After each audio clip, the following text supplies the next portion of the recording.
Kill Complacency, a podcast that inspires growth and intentionality and helps you overcome. So my guest today is Bob Loudermilk, and he is the author of Never Retire, Reinvent Yourself for Life's Second Half. And Bob, I've met you, but I want to hear your story. Like, what's the backstory to this book, but also who are you? And Sure. All right. Well, during the next 2 hours, well, I was in Kansas for about 4 decades. And my backstory is I always wanted to be a preacher. So I spent 15 years in ministry. And I reached a point after 15 years, I always tell people I had to quit for health reasons, that everybody got sick of hearing me. And so that's kind of my joke lead in. But the truth was, I assessed things and I thought, I don't want to do this the rest of my life because I'm paid to do it. So, still active in ministry, taken several trips to the Philippines, involved in mission work. But the bottom line is I started a business, Quantum Expositions in Kansas, and we did trade shows around the country, job fairs, an entrepreneurship event, that type of thing. And I sold that about 11 years ago. We moved to Oklahoma City. Okay. My wife is from here. We live in Edmond. And I could have retired, but I got bored. And I thought, I really don't like this. So I started researching, Marty, the 40-plus market, that demographic. The deeper I went, the more I saw lots of problems and lots of opportunities. I was shocked to learn 10,000 baby boomers turn 65 every day in America. That spells problems when you think about Social Security and that type of thing, but it also spells opportunity. Yeah. So out of that, I started making connections, and we started 6 years ago something called the Second Half Expo, which is an annual event for people 40 and above. And one day you go to the National Cowboy Museum, we'll have like 120 exhibitors, a couple of thousand people connecting, Marty, to find how can I live the next 30 or 40 or 50 years to the very best. And so that's kind of the background. And about 2 years ago, I started thinking about this book, Never Retire, and played around with the name. And it really is the summary of everything that we try to do. My philosophy is you don't retire, Now, that doesn't mean you're going to hold a job forever. Sure. But it means you stay active, and there's always something that you're striving for. And the book that I wrote is filled with true stories about that. So that's a little bit of the backdrop. Yeah. Now, you sold your business and you retired. How long was that? Before I started something else? Yes. I had probably been retired for about a year, and I realized, there's something here. I started looking for what do I want to do next. And I thought of lots of options, but the idea, events run in my blood.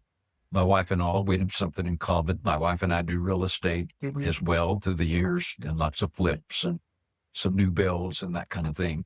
So I began to do some of that after moving to Oklahoma, but this idea of a large event, it being the largest event in the area for people above 40 kept coming to my brain.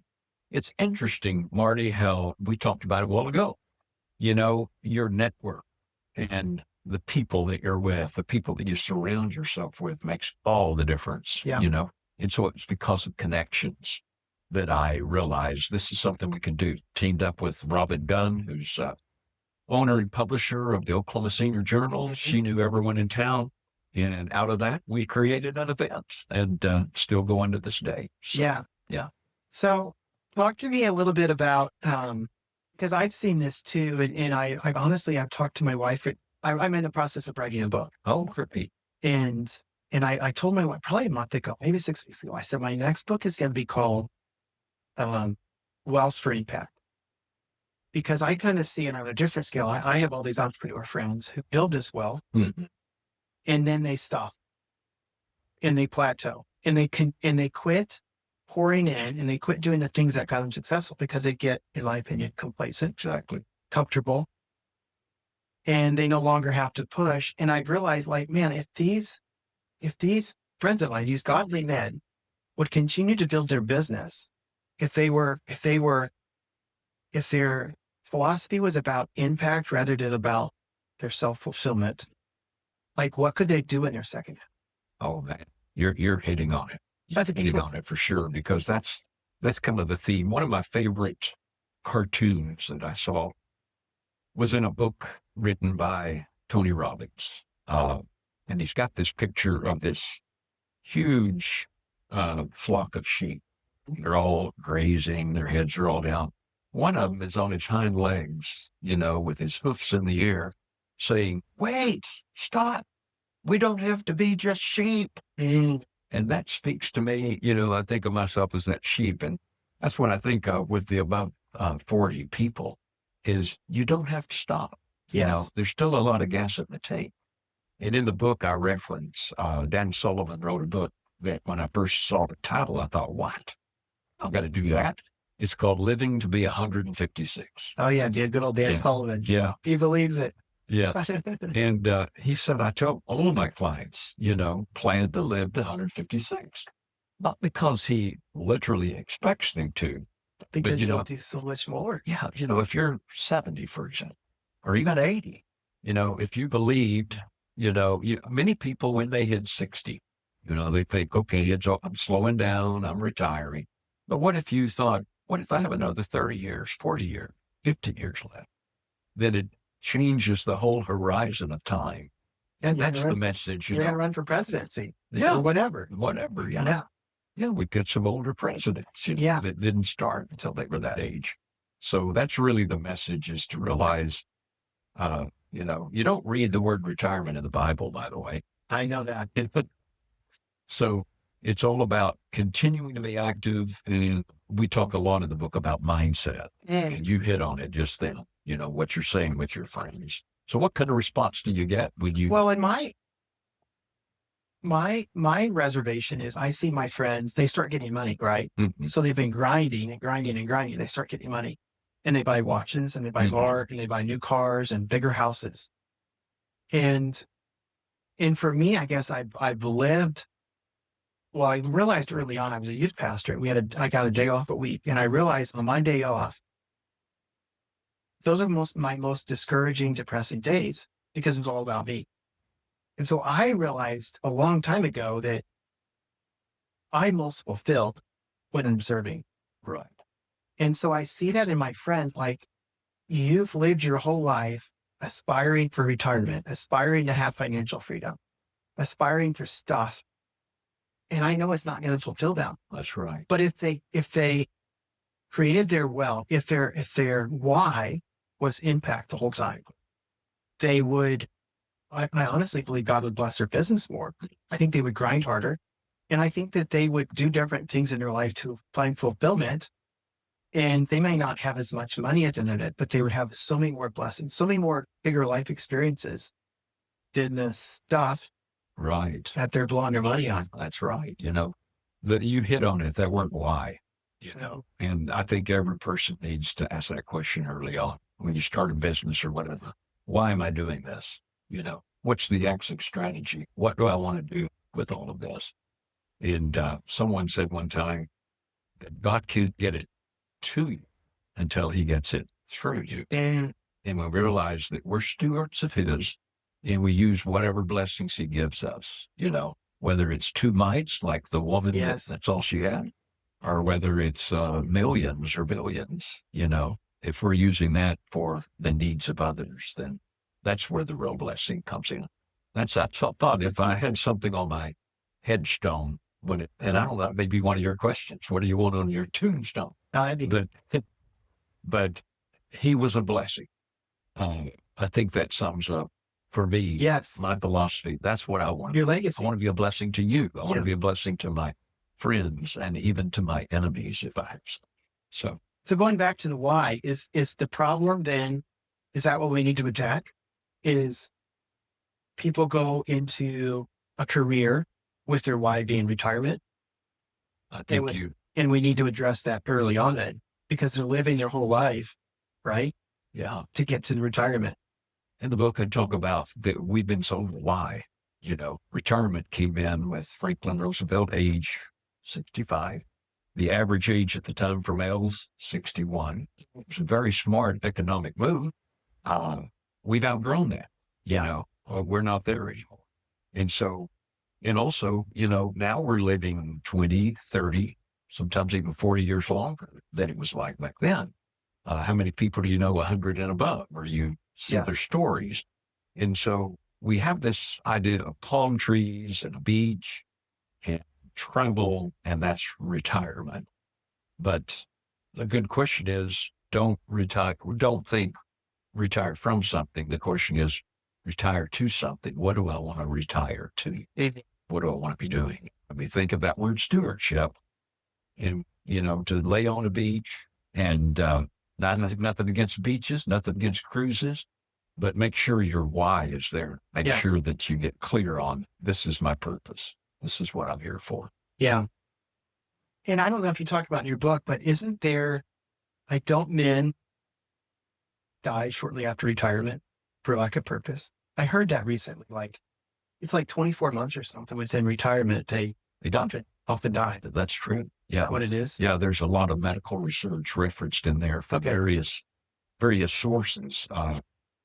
People that, and if they don't die and leave the earth, many times they just become existent on a couch with a television. Yeah. I just talked to a man last week in Arkansas. I was there doing some speaking, and he told me, I said, tell me about you, what do you do now? He said, as little as possible. He laughed, and then he told me the truth.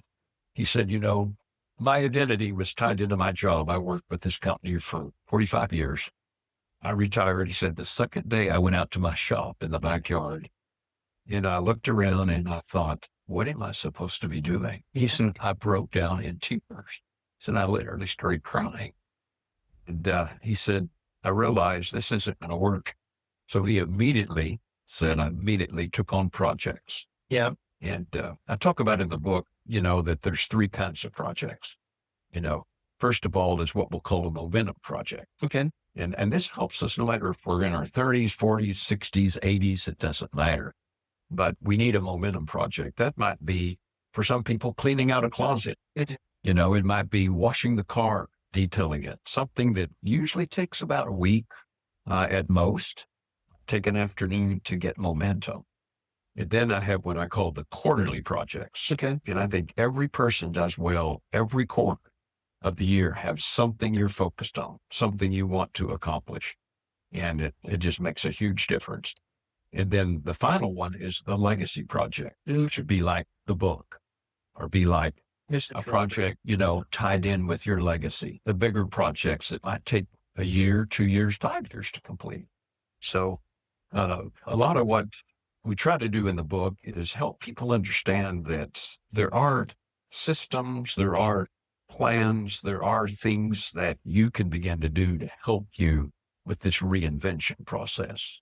Hence the title, Never Retire, Reinvent Yourself.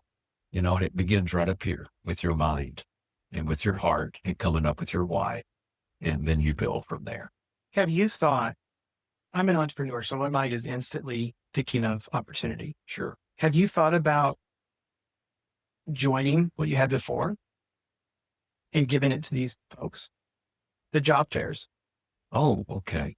Could you not, I was just thinking you had this audience of people who have changed their mindset and they realize I'm not going to retire. I do want to continue to have quarterly or annually or weekly tasks to do.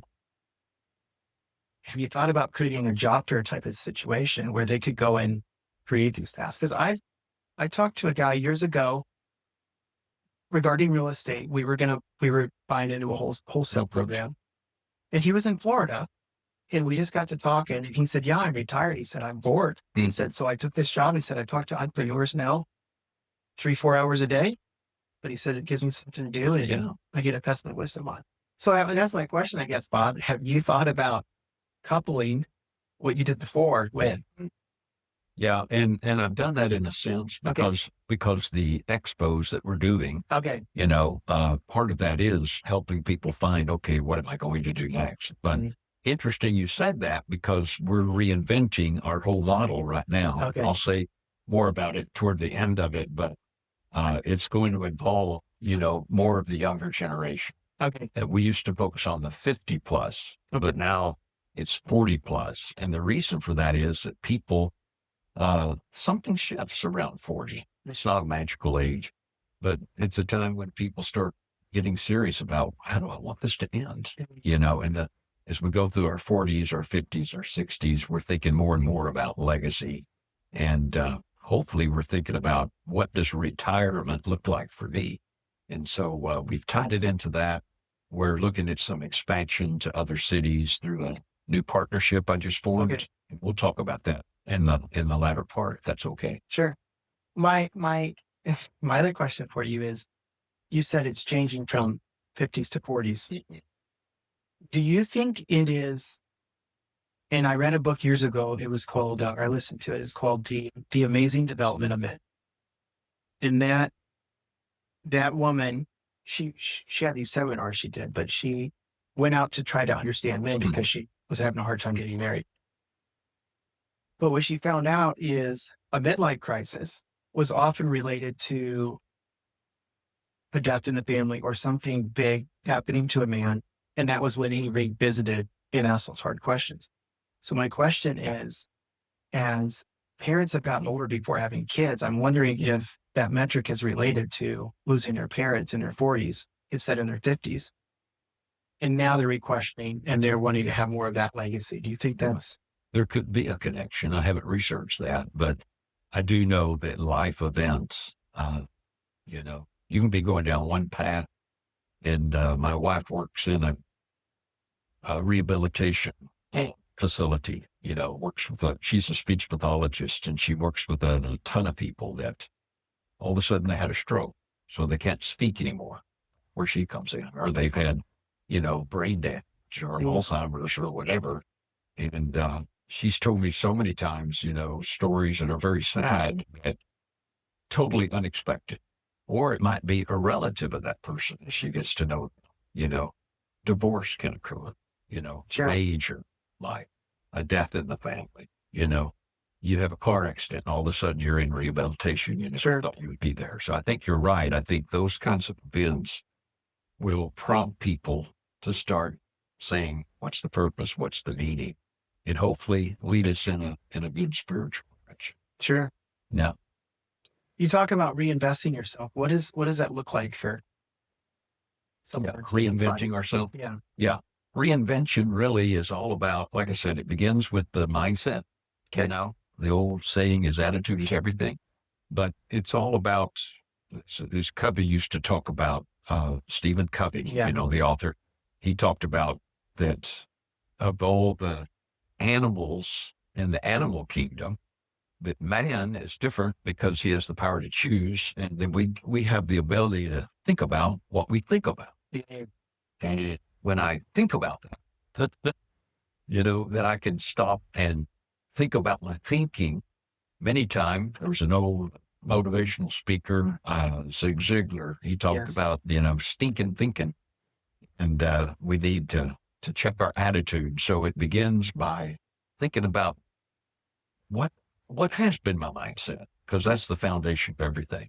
And, if people's mindset is, I just want to be on the beach, I just want to play golf every day, that's fine. Nothing against golf. But if you're going to reinvent yourself, then you're going to need to think about what's my purpose, my why.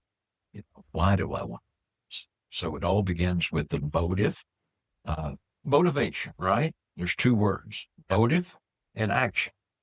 So you put them together, you got motivation. It's your motive for action.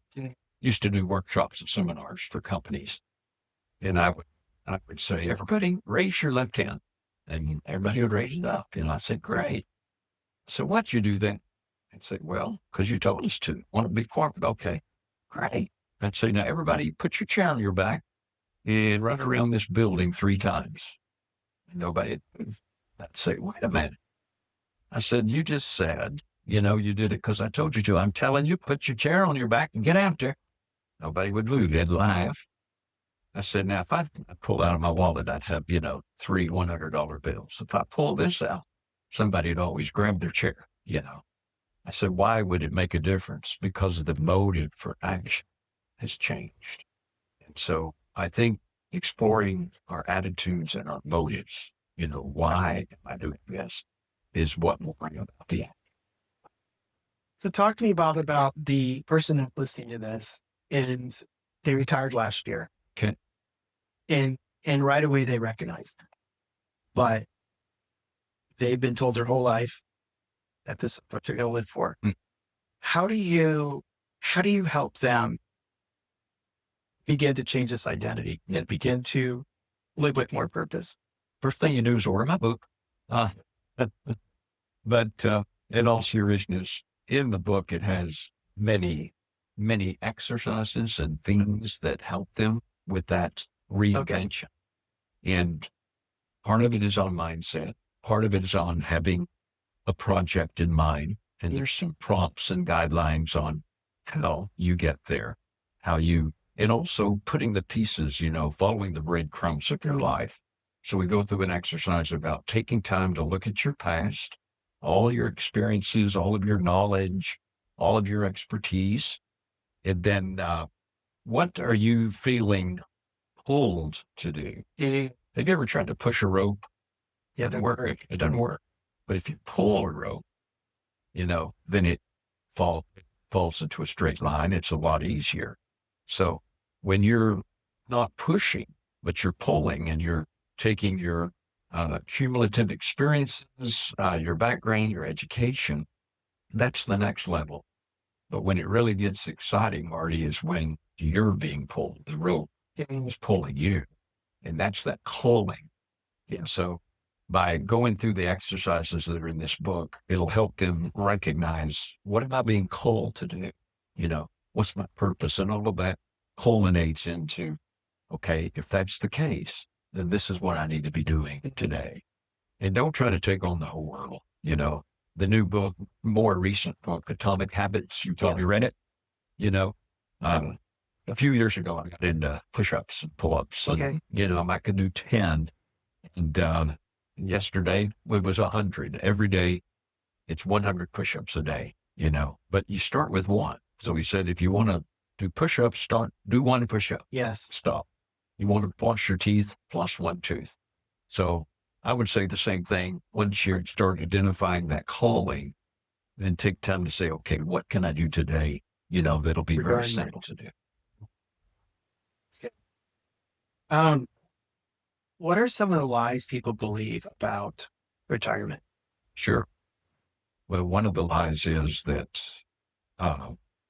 there is such a thing, that we're just going to have a time when we really don't have to do anything, and it's going to bring fulfillment. With my wife and I were on my first cruise ship 2 years ago. We went to Alaska with one of my daughters and husband. And there were people on there older than me that had been on so many cruises. And it just seemed like, we were just fascinated by the whole thing. I mean, good night, a floating buffet, count me in, right? The scenery, the vastness of Alaska. It's an Alaskan cruise. But some of those people, they'd done it so many times, it was like nothing to them. And so one of the lies is, this is going to bring me so much fulfillment. It's going to be the zenith of my life. But you get there and it's really can get quite boring. When you have everything at your disposal, and that's all you're doing. So that's probably one of the biggest lies. Another big lie is that you're going to have 20, 30 years. Nobody knows, right? Sure. So always keep that in mind, And then the third lie is, that it's just going to unfold what you're supposed to be doing automatic. And you have to have a plan. You have to give thought to it. And you have to make a decision. This is what I want to do and go for it. Imposter syndrome. Can we talk about that for a moment? Yeah, let's talk about that. I don't know if you've experienced that, but I experienced 2 or 3 times in writing the book recently. You wake up, you thought, who am I to be doing this? Yeah. You feel like a fraud. And I think, for people that are moving into retirement, a lie is that you can't do it. Now, I'm an entrepreneur and I scare my wife to death. I think very big, and I don't even tell her and hardly anyone, some of the things that goes through my head Sure. on how large the vision can be. And so probably one of the lies is that people think, if I'm 50, 60, 70, 80, whatever, it's pretty well done. I can't do that, but you can write the book, you can start the business. Yeah. You can get involved in a nonprofit. You can contribute. You can rebuild fences in your family and in your relationships and all of those things. The other one is that really there's no purpose for me anymore. If you're alive, this is my belief. If you have breath, there's a reason that you're still here, Sure. Marty. There's something that you're supposed to be doing. And I try to help people understand that. You're not washed up. You're not finished. What is it that you could accomplish? Think about this. Everything's made up, right? Yeah. And this helped me in the book. About halfway through, I was ready to quit. I thought this is really a lot of work. And who am I to do this? But I got to thinking the alphabet is made up.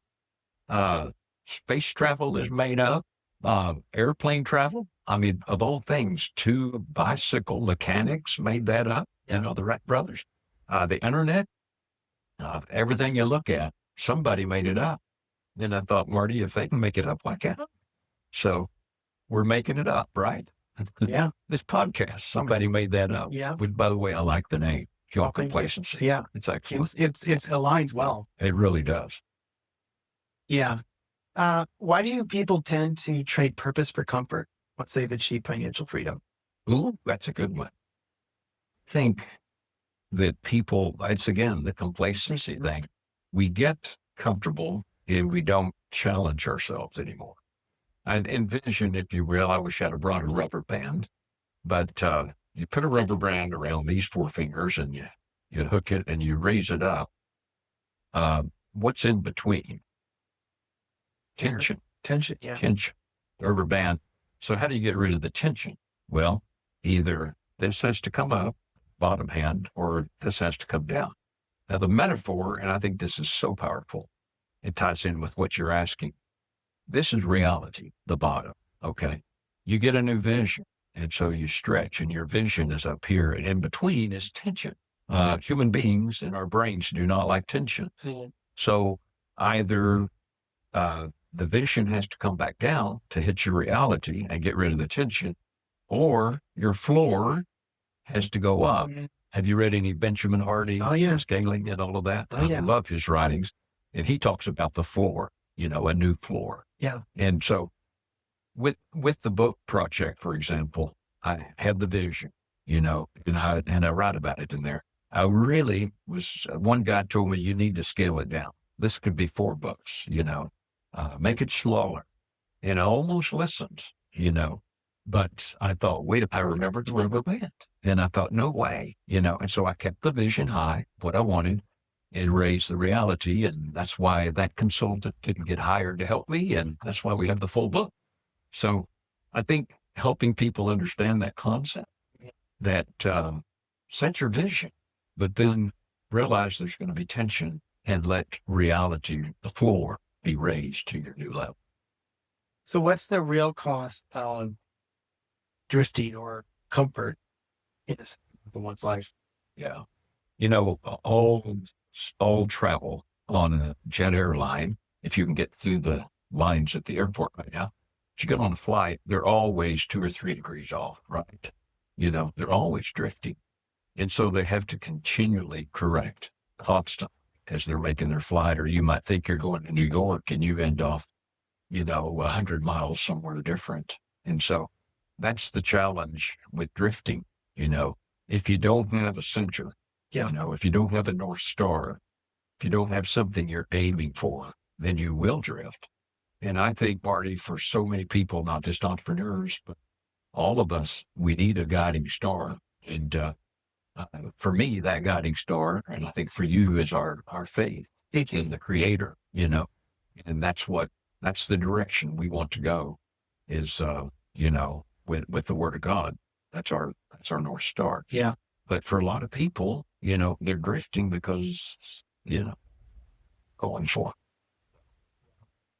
Well, I see that a lot. And that's our brand.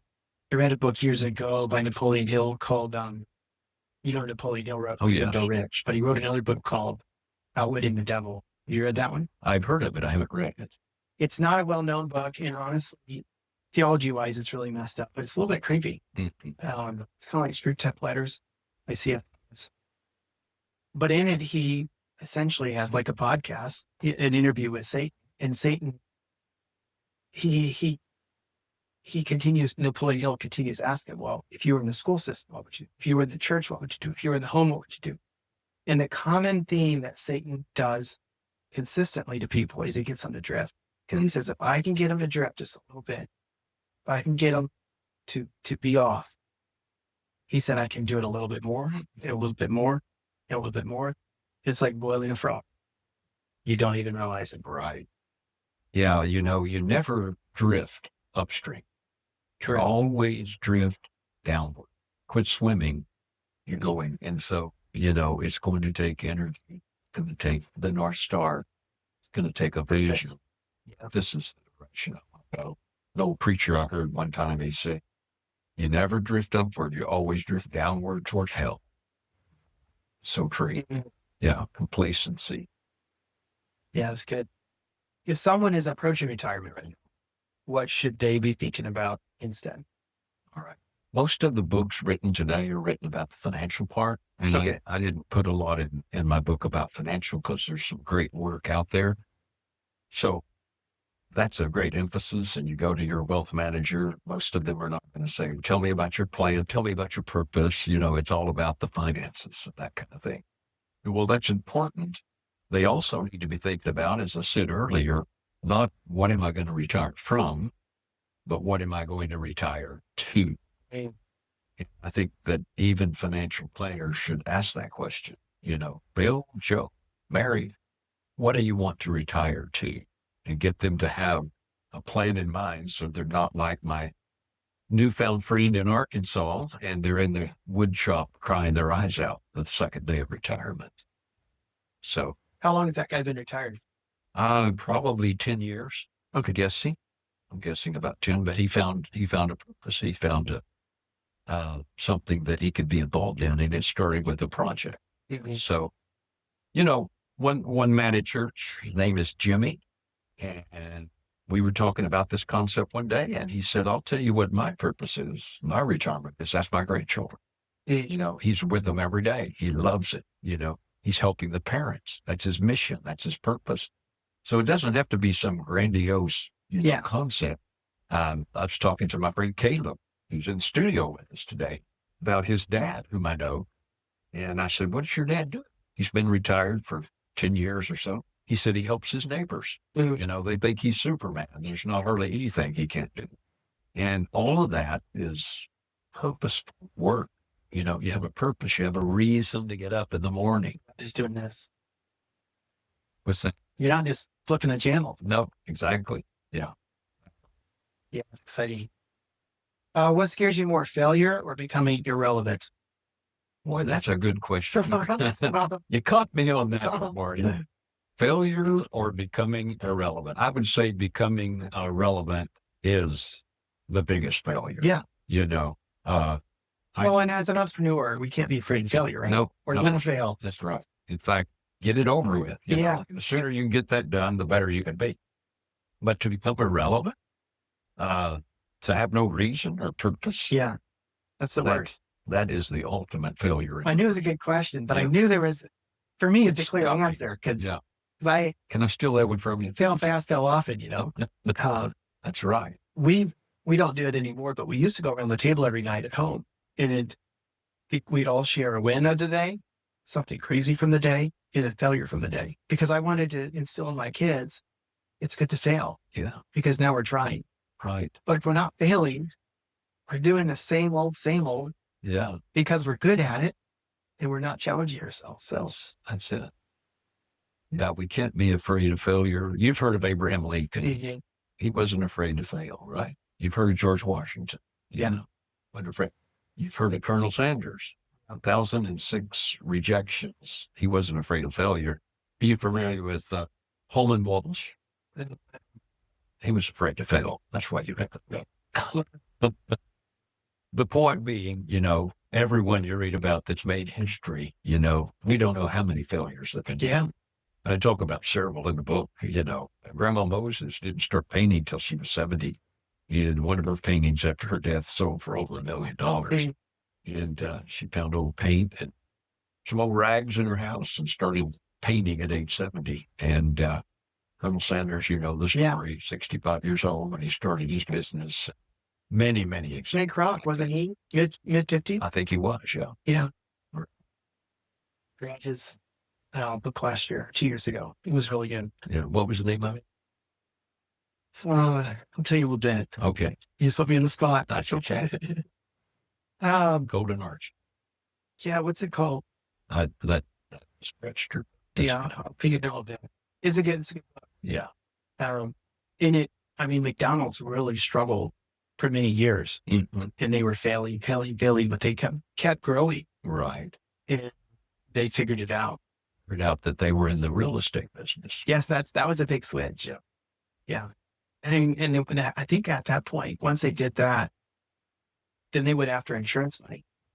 And that's what really made them take off, was having that real estate that they could then leverage to get money from insurance companies to business. And back to this just ties in right here. My dad, growing up, was a tobacco salesman. Okay. He worked for Brown Williamson, selling cigarettes to the stores and all of that, stocking them. Age 40, he finally decided, I'm going into business. Scary thing. They didn't have a ton of money. So they moved from Wichita Falls, where I grew up, to Springfield, Missouri, and Dad put in, and I was just graduating from high school.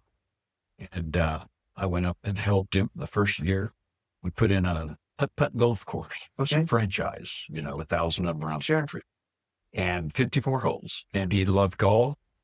He had a 7th grade education. And he excelled. He loved it. It changed his whole life. His goal was to retire at age 55. And at 57, he sold it. And my mom, who is now 93, is still living very comfortably. But it wasn't because of putt-putt. Putt-putt's gone. It was the investment of land. Sure. And so I think, 2 lessons there. Number one, real estate's a great thing. Yeah. For investors. Hold it. That's right. And number 2 is finding something that really fits you. He said this was the most fun job I ever had in my life. So finding something that's fulfilling to you is so key. Yeah, it's good.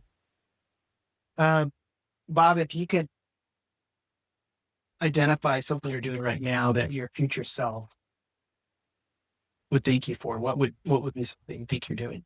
There's 2 things. One is, focus on family. I have 5 children and I have 9 grandchildren. And so really thinking about, and I think a lot about this, I pray a lot about this, is how can I be the best influence? How can I bless them while I'm still here? Part of it is things like this, recording the story. Part of it is spending time with them. So I think my future self, someone said on your deathbed, you're not going to say, I wish I'd got that inbox cleaned out. Yes, for sure. You're going to be thinking about things like that. So that's one of the things. The other thing is, where I mentioned, I'd come back to this, our business right now, we're going through a transition. Second Half Expo is becoming not a one-day event, but I just partnered up with a company called Tru Lada, and we're building a whole new platform where it's 365 days a year. Okay. It's a subscription model so that companies, podcasters, and different ones are putting in information, education, all the information that will help the 40 and above generation. So I think seeing that through my future self, because that would be, I'm kind of looking at that as my crowning business, I mean, who knows what I'll do when I hit 80. I may want to start a new business, but for now, I'd like to see that one through and see that really, I think it's something that can be a national production. Sure. There's such internet thinking. I have thought international, it won't scare you. But my brain, how big do you think? Let me shift the internet. Yeah, it's big. Okay. And I agree. I mean, my wife, I'm visionary, and my wife, bless her heart, I learned, I had to learn not to celebrate her everything because as you know, probably 8 or 9 of my ideas They're not are a going one-day idea. right. But I was scared because, well, yesterday you said, and I'd be like, oh, that was yesterday. Yeah. This idea is way better, you know? So anyway, but yeah, I love ideas. If you could go back, Bob, and give your younger self advice, what would you tell 20-year-old Bob or 25-year-old Bob? You know, I would focus on, and I wished I could go back at times, you know. There were 2 men back in the days of riding horses across the country. I'm going to answer your question with a story. And it got late one night, and all of a sudden there was a voice that shouted out of the heavens, you know, stop, halt. What would you do? They stop. Get off your horses. So they did. And they said, go to the creek. Say, put pebbles in your pockets. I reached out, grabbed a little handful, put it in each pocket. Said, now tomorrow morning, say when you wake up, you're going to be very, very, very happy. But he said in the morning when you wake up, you're going to be very, very, very sad. Now, right on. They took off, broke for camp, talked about as they went to sleep, you know, the eeriness of the day. They went to sleep, you know, that night, their sleeping bags, woke up the next morning, and lo and behold, when they reached their pockets, all of those little pebbles had turned to diamonds. Like the boys said, they were very, very happy that they had diamonds. They were very, very sad that they had put more rocks. I think of life that way. You know, there's things I look back on. I'm so happy, you know, Sure. so blessed. But there's things I look back on that are very sad. And some of them of my own choosing, you know, decisions I've made. So going back in talking to my younger self would be, you know, stay aligned, really focus on what's important, you know, trust in the Lord with all your heart, lean not on your own understanding. So it would be mainly a spiritual message that I want to give my. What is a favorite quote or book that has inspired you over the years? One quote is, be the change you want to see in the world.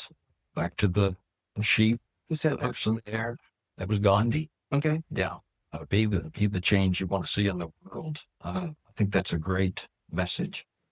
There's many books. I know 66 of them in my library I love, starting in the book of Genesis. And I try to read out of that book every day before anything else. But the other one that I'm excited about, we mentioned Benjamin Hardy earlier. He just wrote The Science of Scaling, which I'm in the middle of. And the power of a 10x vision, you know, or 100x.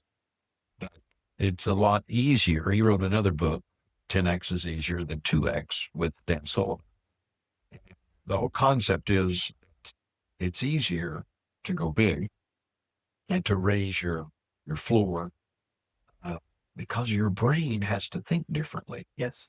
So he Ask better challenges. questions. Yeah, he challenges. Shorter me. timeline. Yeah.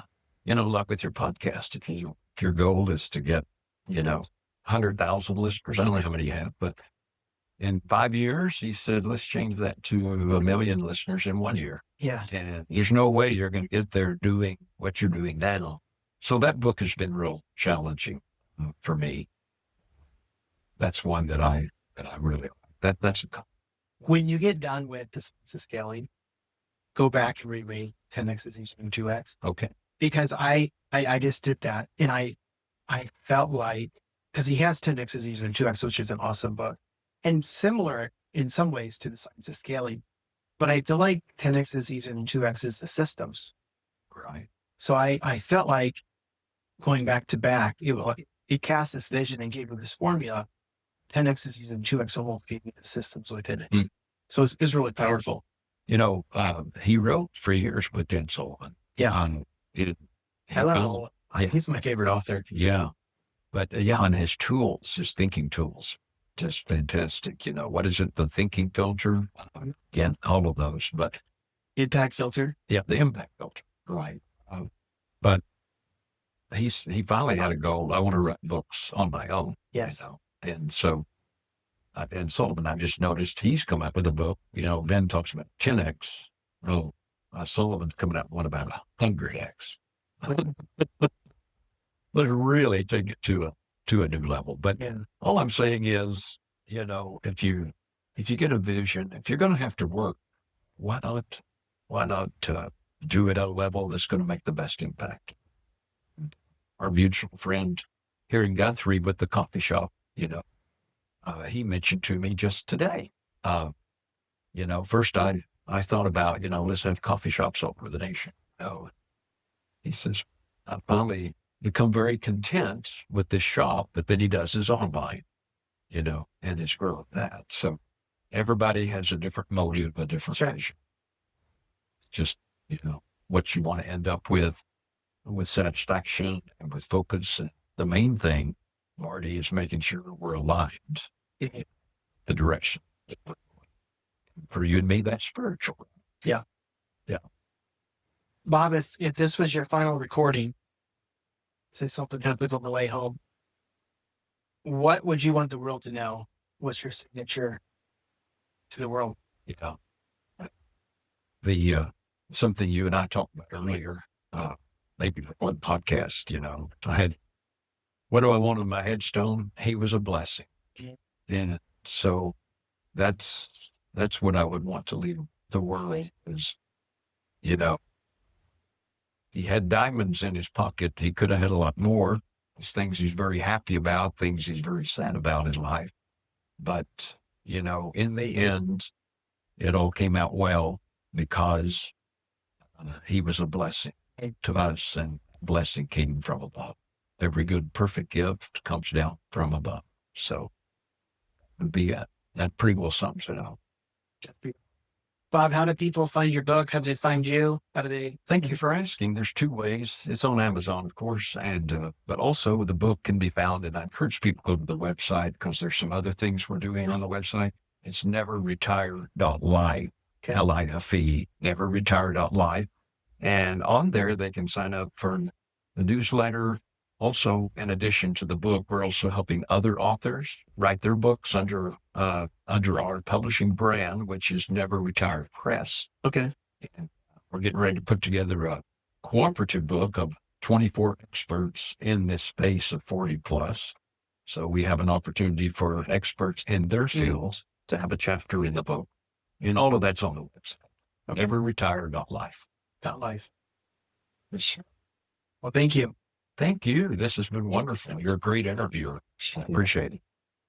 I just wanted to thank you guys for listening to the end. In closing, I just wanted to add that if this message resonates with you, if it aligns with your values and something in it today triggered something, then you can also look me up on Facebook, LinkedIn, Instagram, YouTube. We are really trying to help people live more intentional lives to kill the complacency with which they have subscribed to. I know there's many ways which I get sucked in all the time. So if this is beneficial, follow me there.